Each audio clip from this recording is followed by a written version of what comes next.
రెడ్డి మాత్రమే అని గుర్తుపెట్టుకోండి. జగన్ తరఫున నువ్వెలా పనిచేస్తున్నావో మేము కూడా అలాగే పనిచేయడానికి వచ్చామని చెప్తే మేమేమి పోటుకోవాలం కాదు. ఇవాళ జగన్ దగ్గర అధికారం లేకపోవచ్చు, ఇవాళ జనాలకి మోసపు మాటలు చెప్పరు, లేదా కొంతమంది చెప్తున్నట్టుగా ఈవీఎంల మిషన్లు మోడీ గారు మీరందరూ కలిసి మాయ చేసి చేశారో నాకు తెలియదు. కానీ ఏదో రకంగా జగన్ దగ్గర అధికారం లేకపోవచ్చాము కానీ జనం బలం మాత్రం జగన్మోహన్ రెడ్డికి ఉండలేదు.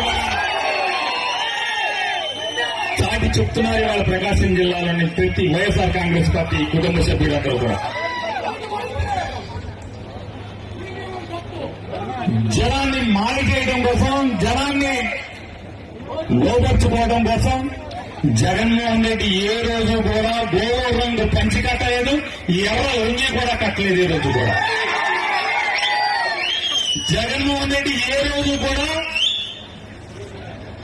నాకు మతం లేదు, నాకు కులం లేదు అని మొన్న చెప్పి ఇవాళ నాకు కులం ఉంది, మతం ఉంది అని చెప్పని ఇవాళ డ్రామా మాటలైతే జగన్మోహన్ రెడ్డి మాట్లాడలేదు.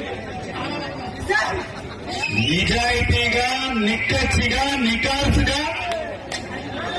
దమ్ముగా తనేంటో బహిరంగంగా ఒక మాట మీద నిలబడ్డాడు. పదవుంటే పోతే మనిషిగా బతకాలి కదా మనం.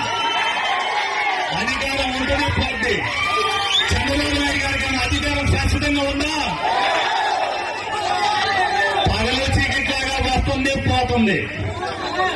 రెండోది చంద్రబాబు నాయుడు గారి లాగా ఎవడో